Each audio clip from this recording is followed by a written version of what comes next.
अस्सलामुअलैकुम dear students, आज हम ये याला बारी के मुतल्लिक पढ़ेंगे।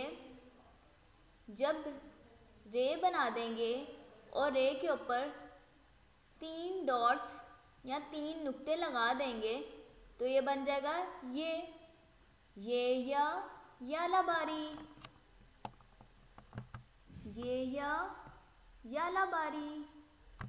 अब हम ये याला बारी में कलरिंग करेंगे।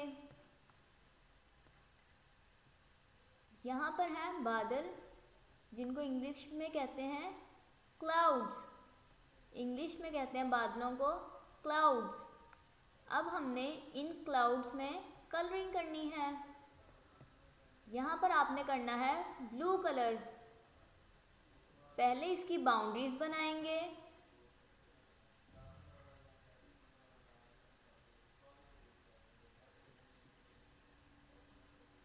बिल्कुल ध्यान से, ताकि कलर्स बाहर ना जाएं।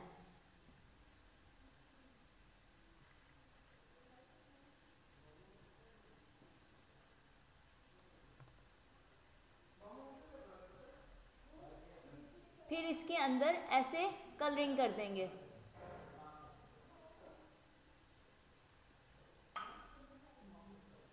इसी तरह से सब क्लाउड्स में कलर्स करेंगे और ध्यान रखना है कि कलर्स बाहर मत जाएं। क्लाउड्स की कलरिंग कंप्लीट हो गई है। अब हम इन ड्रॉप्स में कलर्स करेंगे। ड्रॉप्स को उर्दू में कहते हैं कतरे। चलिए शुरू करते हैं। इसी तरह से आपने सब ड्रॉप्स में कलर्स करने हैं।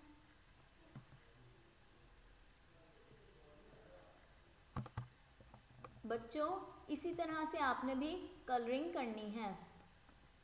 चलिए अब हम इसकी एक्सरसाइज करते हैं। ये याला बारी लिखने के लिए हम सबसे पहले बनाएंगे रे। तो सबसे पहले सेकंड लाइन से डॉट्स को ज्वाइन करते हुए रे लिखेंगे 3rd लाइन तक। जब रे के ऊपर 3 डॉट्स लगा देंगे तो ये क्या बन जाएगा, ये। इसी तरह से आपने सारे ये लिखने हैं और इनकी अच्छे से प्रैक्टिस करनी है। Thank you.